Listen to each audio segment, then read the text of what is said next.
vlogging. Guys, we literally start work in less than 21 days and I'm so excited. I literally remember finding out that I got the job like a couple months ago and thinking like, oh my gosh, this is so much time to be unemployed and like having nothing to do. But I have gotten so much done, guys. I have literally worked with 2 amazing companies, one of them being a hotel chain and the other one being a school district. And so having them added to my repertoire of clients is so exciting. And I want to show you guys kind of like the behind the scenes of what it looks like to do graphic design work and also do admin work in my business. For those of you who aren't familiar with my business, I own a digital marketing agency. It's called the Rikki Lee Agency. I have been working as a brand strategist and graphic designer for 5 years now. And for Juneteenth in the city of Cincinnati, my city celebrated the excellence of my business and our powerful storytelling by putting us on a banner downtown, which was like the highlight of my entrepreneurial career. Like, that is insane. So I'm just trying to keep making big strides within my business. Okay, now for the fun and really exciting part. This is a game changer for my working women who want effortless hair, but you don't want to have to wake up in the morning and whip out all these different fancy hair tools. See how it has these little clasps? It holds it in place. It comes with a little matching scarf. Rewind for you guys so you can see. 1, 2, 3. Unroll, unroll, unroll. Okay, second one. I'm gonna take out the top one. You guys ready for the reveal?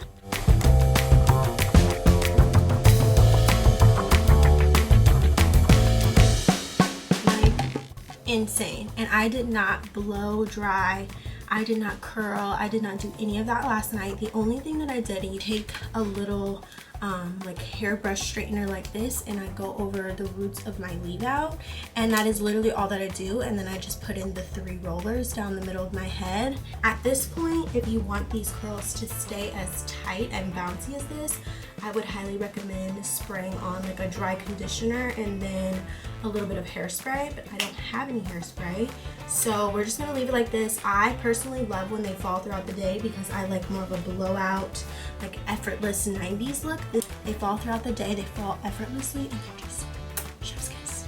Now I'm about to go downstairs and make myself my also favorite work from home drink. It is just a chai latte. This is the Tezo chai latte mix, a milk, and then any creamer that you like. I personally am in that fall mood, so I have a pumpkin cream creamer, and then I just use like a cinnamon syrup.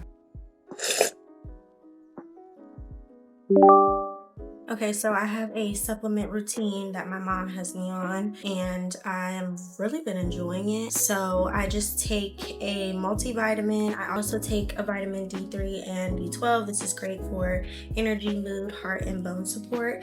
And then I also take the L-carnitine. This is a dietary supplement for my PCOS. So I like to take them in a very specific order. I take these first because I don't like the consistency of these. These remind me of like a jelly consistency, which is they're too chewy. And I take my multivitamin because they're firm, just how I like a good gummy to be. And I like to take my L-carnitine. I accidentally took 3, so I gotta throw this one on. Never good to drink coffee on an empty stomach, so we're gonna make a meal.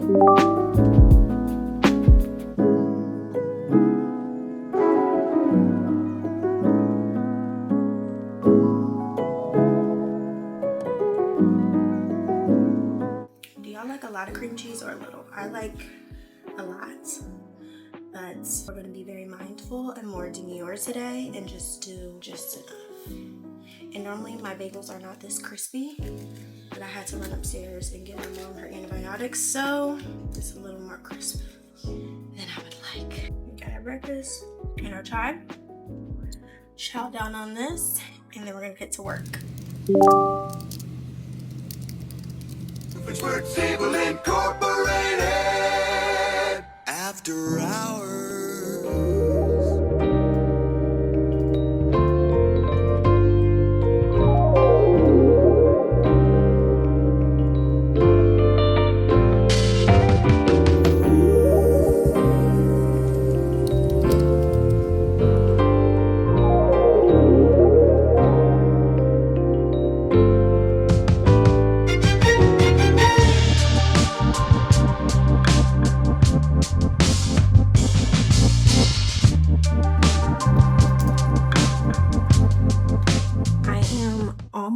done with the menu. The most tricky part is trying to lay things out in a way that makes sense and having visual hierarchy between titles, prices, and choices that you get to make as you're going throughout this catering menu, because we want it to be as evident as possible. So I've tried to create like a very simplistic and consistent style throughout. So I use like a big header for titles of like categories, and then I use a smaller text to like define rules and ramifications. I use blue text to highlight the amount of choices you can make as well as the prices, and then I use the regular text to just like outline different menu options. And I go back and forth between colors because this will be a website. And the cool thing about it is if you're working with a client and they don't have the budget to like really do a website, they can do a Canva website. I labeled all of the pages that need to be inside of the actual menu, and then internally inside of the document I will hyperlink on the menu page how to navigate to each of these slides, and that's what starts to make things take a little bit longer. But overall, I'm very pleased with how everything came together. This project took me about 3 weeks to finish entirely. The entire menu is 66 web pages, like combined, just like stacks, so 66 stacks combined to create an entire website. Hyperlinking everything, translating all of the information from that document was brutal, but it was a learning curve first and foremost. I'll talk to you guys a little bit more about what I learned from this project and what I will be taking into quoting and like doing things in the future, because I definitely underquoted for the project, but you live and you learn. I'm gonna wrap up actually hyperlinking everything and sending this over to him, and then I'll talk to you guys.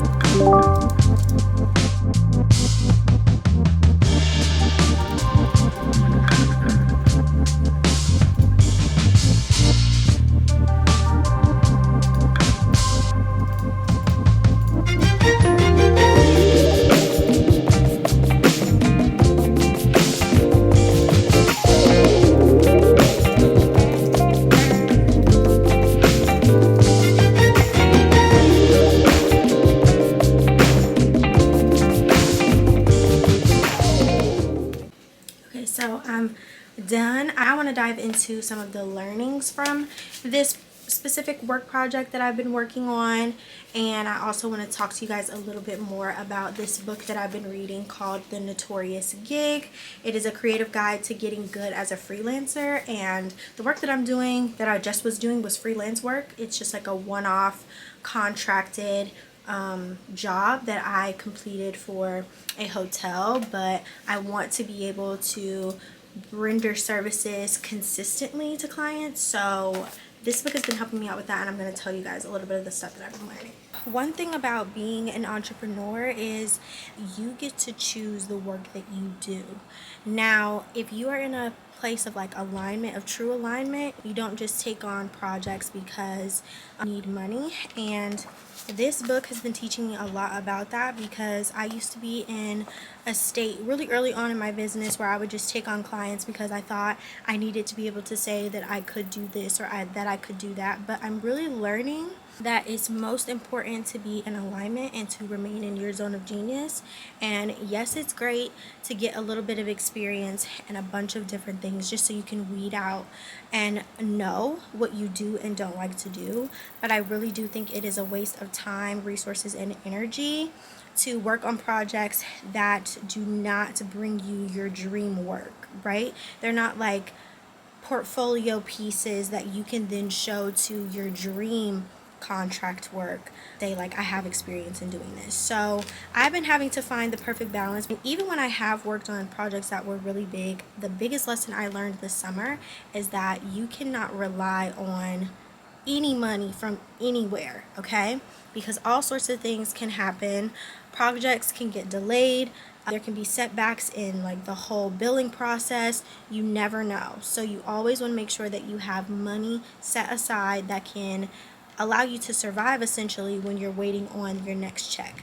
Because a lot of times entrepreneurship can have really big highs and really low lows, okay? You can get a $20,000 check from one project and be expecting that to come, dwindle out your oxygen tank and all of your life savings, and you're thinking that that $20,000 check is going to come in a few weeks, and it ends up not coming for a few months. And so for anyone who is looking to be your own boss, who's looking to be a CEO, you really do have to be smart with your funds, smart about the types of gigs that you're getting yourself into, and finding the perfect balance between doing the type of work that's mindless, that like really doesn't take a lot of energy, and then also the passion projects that give you more of the portfolio work that can get you those dream roles or those dream contracts. What I'm really looking for is to work with like beauty and fashion and lifestyle brands to really build cult-like communities. If I were scaling my business, right,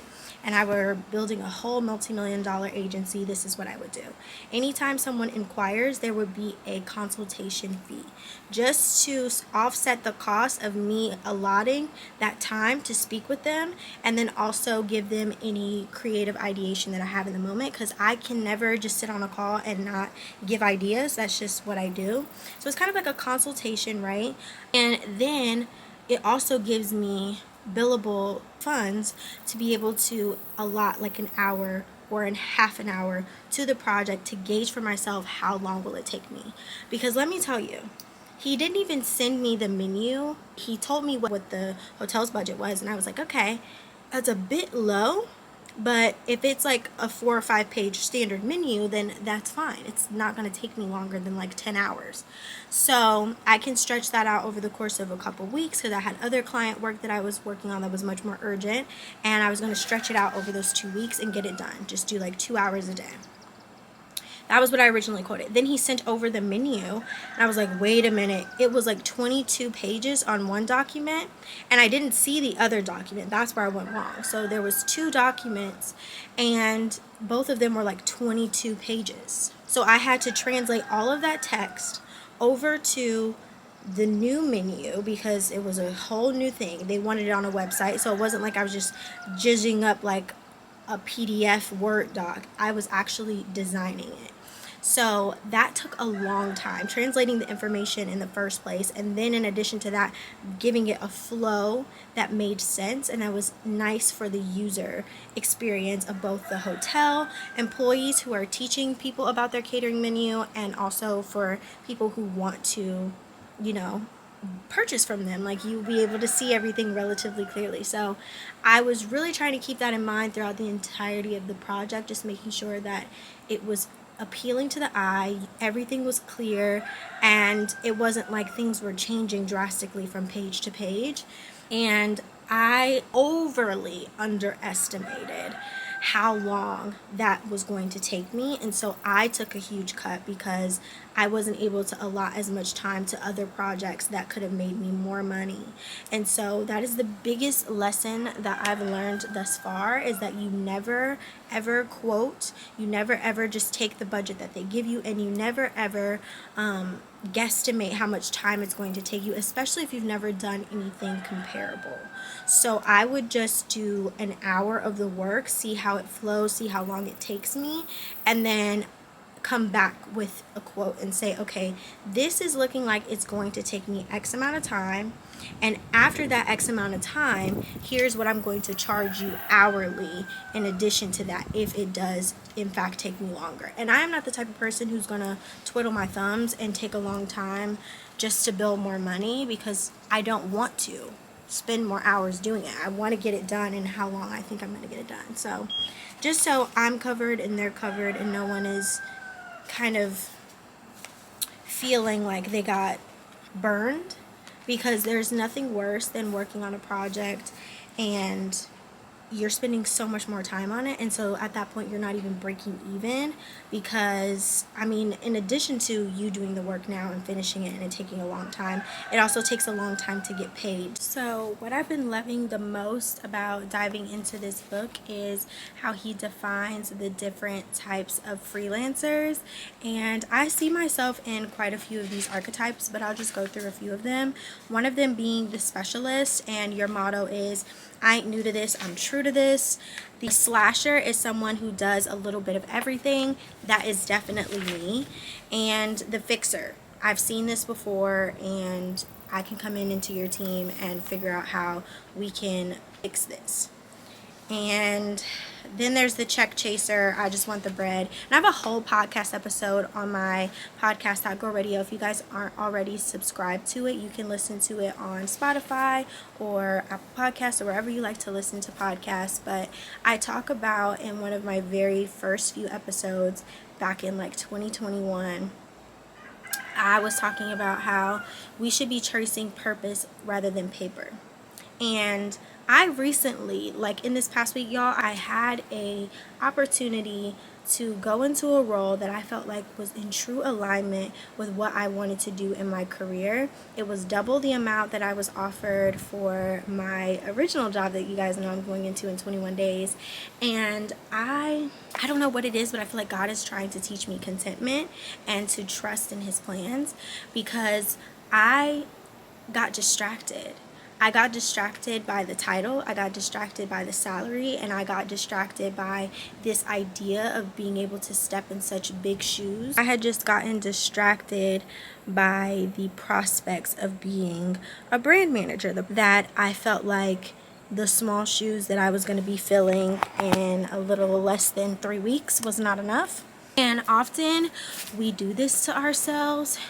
And often we don't realize that we are expressing a lack of contentment by taking our eyes off of God and the plans that he has for our life. And so I wasn't content with what he had given me. He had given me such a wonderful opportunity in tech, and I just, for the life of me, couldn't wrap my mind around how he could be able to use me in that space in comparison to how he would be able to use me in the brand manager role with twice the amount of money. So I literally backed out of my apartment that I was trying to get here, because not here in Chicago, but I honestly cannot begin to tell you how many times I have taken my eyes off of the prize in order to be able to have a certain role or a title or pay. And that was the last straw. That was the last lesson that I needed to have, because I talked to you guys about this during my college experience. I felt like I was robbed of being able to invest in myself and my business, because I took on so many leadership roles while I was on campus, and what I was giving to those organizations I could have been giving to my business. And so God took away so many different things, because he wants me to come back to Rikki Lee, my brand, and pour into that. You so busy trying to manage this brand, you need to be managing your own. And so that was the biggest wake-up call for me, because I got an email today saying that they're moving forward with another candidate. And this was another scenario where a mentor reached out. They had talked to the CEO of the company. They were very interested in working with me. I was going to have to relocate to a whole different city. Like, I wasn't going to be living in Chicago anymore. I backed out of my apartment because I just thought, I just knew, like, oh, they're going to pick me and I'm going to move down there. I'm going to make twice as much money and I'm going to be doing what I love to do. But my mom kind of put into perspective for me, if you do that, you may not have time to do anything else.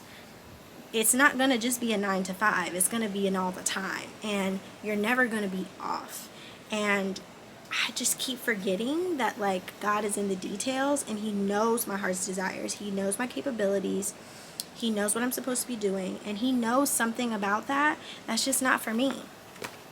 So at this point, my eyes are on God. My eyes are on what is immediately in front of me, and I'm no longer looking in my peripheral for the next best thing. I just need to focus up on what's right in front of me, and that is my business, that is my brand, and that is my new job. And I'm really, really excited, and I really do hope that you guys got some value from today's video and just seeing a little bit of an insider of what it's like to be a CEO of a digital marketing agency, as well as a freelancer and influencer. Like, there's just a lot that goes into it behind the scenes that a lot of people don't necessarily get to see. And for me to have gone through so many ebbs and flows, right? I thought I was going to go to grad school.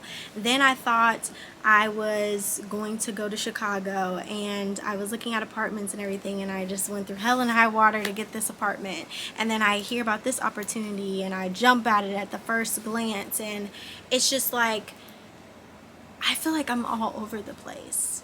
But the only thing that stays consistent is the Rikki Lee agency and my brand. Like, that has never been all over the place. I'm always focused in on that, but sometimes my vision and my productivity or my focus in on those things can be taken away because I take on so many different things for the sake of becoming that girl, or for the sake of looking like I've got it all together, the job, the this, the that. But man, it's rough. It's rough being an entrepreneur. But if you guys want, make sure to grab this book. One of the things that he suggests is building, always campaigning and talking about what you love to do. And that's why I even got presented that opportunity. So I say all of this to say, don't be afraid of your starter pack. I wanted so badly to say that I started out running, but sometimes you have to crawl first. And then you'll be like Mary said, I'm walking, I'm walking, I'm walking. Because the last thing you want to do is stumble and fall and never get back up. And walk out on going down your purpose path because you tried to bite off more than you can chew way too fast. You started sprinting and running down your purpose path and you burnt yourself out. And so now you don't even want to do it anymore. And I think that is exactly what that opportunity would have done. It would have burnt me out. It would have turned me off from doing what I love. And I don't want to be in that place. So here are a few things to keep in mind if you are someone who is a freelancer or a up-and-coming influencer or just anything, okay? This is what you need to keep in mind. You always need to be campaigning and talking about the things that you love to do and the things that you're capable of doing, because it's not necessarily about who you know, but also it's about who knows you. And a lot of people know me and what I'm capable of, but I need to do a lot better of bringing in more of the opportunities that align with what I want to be doing. What I noticed during my interview was that I was talking about a lot of the things that I had done, but they weren't all necessarily in alignment with the things that I like to do. So I need to do more of the things that I like to do, and if that means working pro bono, we'll do it. We have to do it so that we can produce the results and be able to show to other adjacent companies with similar projects that we're capable of doing that. It's going to take some time. Nothing is built in a day, okay? I wish that we could be more transparent as Christians and say, like, faith is not formed overnight. Faith is fortified by exercising just a little bit over and over and over and over and over again and seeing the miracles that God can form in your life. And if you are someone who's never exercised faith, you wouldn't know the little miracles in your life are an embodiment of the goodness of God. And so because I'm a believer and I know that He has brought to life so many of my desires, I have to reside in the peace of knowing that He is leading me to where I'm supposed to be. This is the road less traveled, let me tell you that. Like, it's so weird being in this in-between season, because most of the time for 13 years of my life, I got to look forward to the same thing as my peers. We all got to look forward after summer break, returning back to school and seeing friends and getting a little bit older, and we were all going down like this very similar path. And now that I am an entrepreneur and I've graduated college, like, everyone is doing different things. Like, I have a friend who has a baby. I have a friend who's in law school. I have a friend who has started their career. Like, everyone is doing such different things. And so it's a little bit uncomfortable waiting on your next chapter when it doesn't look like anyone else's around you. But I'm here to affirm for anyone that is watching, that is going down a similar, less traveled path like myself. You're going to be okay. Everything is going to work out just fine as long as you have faith in yourself, faith in God, and you continue to do the work. Like, there's no reason why you cannot win. So we're going to win, and we're going to win together. Alright guys, now it is time for lunch.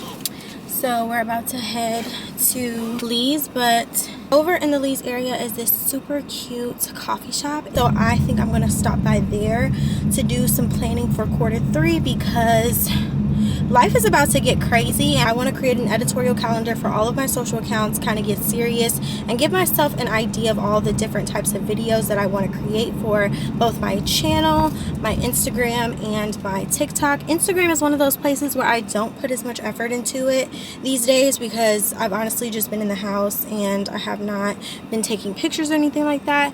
But I possibly may be on the lookout for like a content assistant in the Chicago area to help me shoot content on weekends, like outfit pictures and whatnot. So that's in the cards, but I really just want to get in order my editorial calendar for content wise, just so I can give myself a structured schedule. And as of lately, I've been posting every 2 weeks on my channel.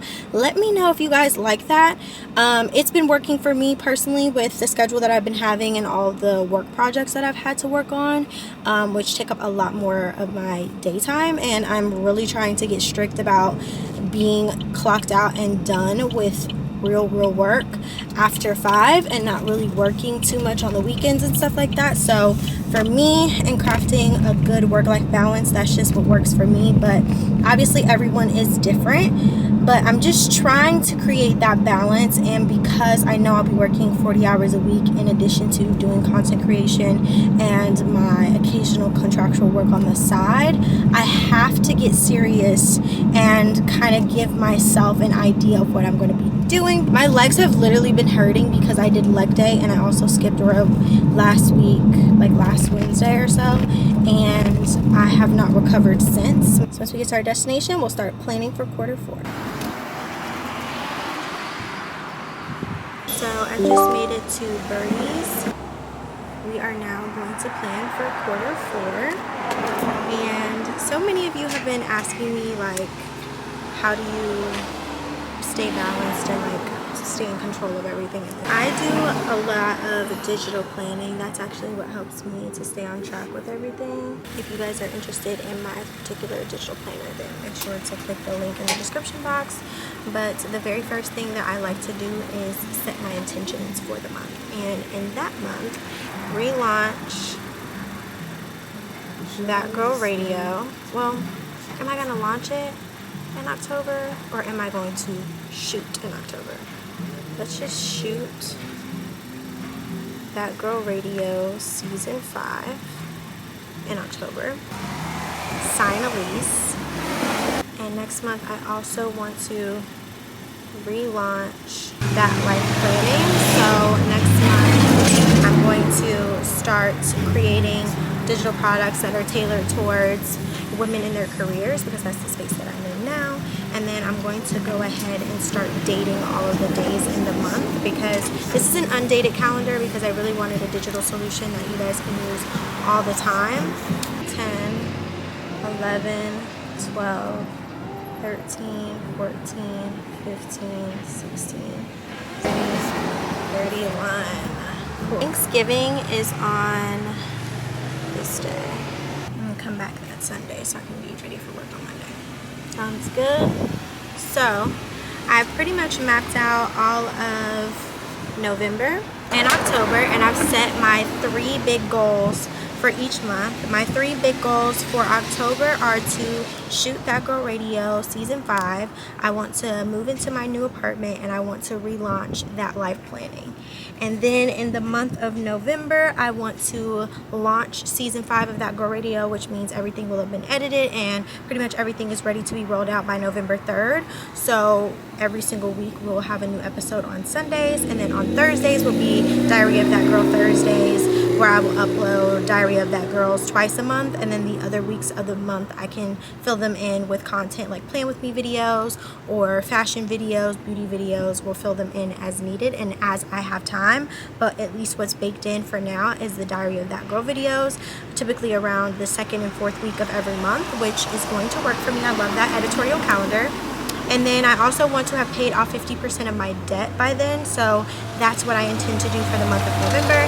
And then December, we'll kind of check back in how I'm feeling around mid-October, and we'll plan all the way for what's going to happen in December, because around that time, I think that's when I really want to double down on the marketing for That Life Planning and basically catering the solutions towards the lifestyle that I'm living in my work environment, and I'll keep modifying the products throughout time to really work for us, and then possibly drop like some physical stationery by then. But I'm happy with where we're at right now, at least with my calendar. And what I love about digital planning is that you can write down a rough sketch of what you want your months to look like, what you want your quarter to look like, and then what I actually put on my Google Calendar is what's set in stone, what is actually going to be actualized, what I'm going to make happen. And then what I translate onto my Notion calendar is what I am planning to do, that takes like project management. So if I'm going to do things for That Girl Radio, if I'm going to do things for my channel, like the actual planning gets done on Notion, the actual scheduling gets done on my Google Calendar, and then the kind of rough draft and ideation of how things are going to flow is how things are set up on my That Life Planner. This is something that's relatively new. This is a new habit that I've been implementing since the start of September, and it's been very fruitful thus far. I'll just show you like the template, but pretty much it shows you like you can implement your start amount at the start of the month with how much your like end of bank statement is, and then it'll show you what your current balance is. It gives you a projected end balance based on all the things that you input into the spreadsheet, and then you have a data track, which I love, your money in and your money out, and then you can see in comparison to your projected money in and your projected money out. And this has been a game changer for me, okay? Because one thing Fifth Third is not going to do, one thing Chase Bank is not going to do, one thing none of them are going to do is quantify for you and calculate how much money you've been spending. It's just going to continuously drive down your balance. And I had a really bad habit of keeping all of my funds in my savings, and then as I would have different transactions, I would just transfer the money over, and it wasn't making my bank statements a true reflection of like where money was coming in from and what money was going out from where. So at this point, I really want to get intentional about tracking my bills, my subscriptions, because one time last year, y'all, I literally paid for a personal trainer for 6 months and I didn't even have a personal trainer. That is how like out of sight, out of mind my finances were, and I never want to be like that again, okay? Like, we are honed in, we're watching our money, where it's going, and all of that. So there is a monthly spending expense tracker that I have described what categories I typically spend in. So like moving has been something I've been spending a lot of money on, my hair, my nails, food, business expenses. Also have been like putting little notes of what I actually spent my money on, just so I can track and make reference for myself, okay, like where it's from. And I think I'm going to change the title of this column from item to merchant, so I can track how much of my money is being spent at different businesses throughout the month, so that I can then start creating smaller budgets. For example, okay, we're going to give ourselves a $75 budget for Starbucks, or a $90 budget for Target. And one thing I plan to do with all of this data is get a sense of how much money I'm spending at each merchant. So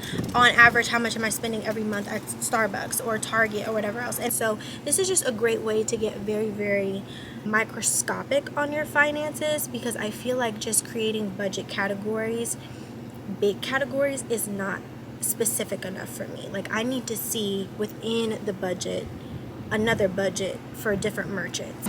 Tells you money in, money out, and then we can see like my variable expenses here, and then I've color coordinated this in a different way, but it works for me. I also added a pie chart where I'm able to see for myself where all of my income sources are, and basically according to the pie chart how much each income source is contributing to my monthly income. And it looks like one particular client accounts for nearly 50% of my revenue. So just keeping those types of things in mind is very important for the success and the vitality of your business as an entrepreneur. I really do want to start doing this on a monthly basis, showing you guys inside of my editorial calendar and giving you guys a sneak peek. But make sure to drop down in the comments below any content requests that you have. I would love to do like a little haul for you guys as I get my work wardrobe together. I also want to do a lot more sit down, just talking videos. So if you guys have any requests, leave them down in the comments below. But I'm about to go grab my lunch as I plan to, and then I'm gonna go to the gym later. Get me in bed now. She ain't trying to settle down. Run my fingers through your baby hair. I wanna take it there. Okay, so now I'm in line at Lee's, which is like arguably the best chicken spot in America. Debate with your mama. I know everybody feels their ways about Harold's Chicken down in Chicago, and you know, you feel your ways about your chicken spots in Atlanta, and you feel your ways about your chicken spots in New York, but I'm telling you, Lee's Chicken needs to be worldwide. First of all, it's Lee's Chicken, like Rikki Lee, Lee's Chicken, you get it. But I've been going here since I was literally a kid. They only have 2 locations in Cincinnati, one in Norwood and one out in like the Finneytown, Hartwell area. And personally, it's fire. I get the spicy chicken tender meal with mac and cheese and coleslaw. Fire. 10 out of 10. And I get honey mustard. I don't like honey mustard anywhere else. I don't like honey mustard at all. But the honey mustard here is good. It's more honey than it is mustardy, because I don't like mustard. My client just emailed me back in regards to the catering menu, and he said, this looks great. I'll send you a calendar invite for 2:30 tomorrow. I have a few changes I'd like to request regarding the photos. They need to reflect our property. So I've attached the photos I'd like you to use, and the file names include the corresponding page numbers. And then he requested for me to make those changes by tomorrow. And the great thing about utilizing Canva and products like that is that I literally can save these images and just replace them so easily on the fly, on the go, and that's why I love utilizing platforms like that. But yeah, for all of my girlies who are working or are in school, like, what is your workout regimen? Do you work out in the mornings or do you work out in the evenings? What works out better for you? My job, it's a 9 to 5, so I have to be into work by 9, so I relatively have a lot of time in the mornings to work out and, you know, do my Bible devotional, to do so many different things. And I would like to utilize that time wisely. When I was in high school, y'all, I had to be to school by 7:30 in the morning. Like, the first bell rang at 7:30 in the morning, and so I would be up at like 6:30, and I would like get up and listen to my music and like sometimes do Bible devotionals and all kinds of stuff. But just thinking about doing that now, because in college none of my classes ever started before 8 a.m. and I definitely was not waking up 2 hours before for the majority of college. It wasn't until my senior year when I started, you know, dressing for success, getting up every day and actually making something of myself, did I start implementing those good changes, you know. But for the most part, I would wake up every day and I would just be like, whatever. I really would. I would roll out of bed and I would go to class because that was like the standard at my school. I went to a PWI, so it really didn't matter. Like I still looked put together for rolling out of bed, but I didn't put in the amount of effort that I normally would. Like, you guys saw how I would show up for my internship. You guys saw how I showed up for my job when I worked in New York. Like, I would put something on. I would put myself together. Me heading into this new era of my life, I'm really excited to get ready every morning because I saw my mom do it all my life growing up. Like, it was not a morning she just got up and rolled out of bed to go to work. Like, she put that shit on. Lona Marie put that shit on every single morning, and she smelled good doing it too. My God, like, I knew she was headed to work and she was about to kill the day because my good sis smelled good. Angel Mugler hates to see my mama coming because she used to smell good going to work. Like, she just set the standard for me. Like, when you look good, you feel good, and when you feel good, you do good. And so I've always operated in that vein, and I just show up so much better when I feel good about myself, you know. And I'm a happy participant when I look good. So for anybody who is struggling at work and you had like an off week and you want to have a better week the next week, I promise you, if you wake up every single morning and you just put that shit on, you're gonna feel a lot better, because even if you had a shitty day, at least you look good. And I did good, guys. Today I didn't go buy myself a Starbucks. I made my own chai at home. And make sure you guys let me know if you like my at-home chai recipe, because that is fire. I've been drinking that for 2 weeks straight now. I love it so much. It's been so hard for me to find like the perfect, I don't know, like at-home recipe, because I'm too busy trying to get it to taste like what it tastes like from Starbucks or Dunkin'. But that is my own recipe. It tastes so good. So let me know what y'all think about it. But we're almost home. We're about to eat. It's been a good work day and we're gonna go work out later. I was told to put the little overnight roller in my hair on my leave out while I work out, and I know that's gonna probably look a little bit ridiculous, but I don't give a darn. I don't wanna give no ultimatum. If you wanna come stay up. If you wanna come pay up. Work in the morning, finna wake up yawning, tryna keep up. If you want to get on top of your productivity and actually become the girl boss of your dreams, make sure to purchase with That Life Planning. And I will catch you guys in the next video. Bye!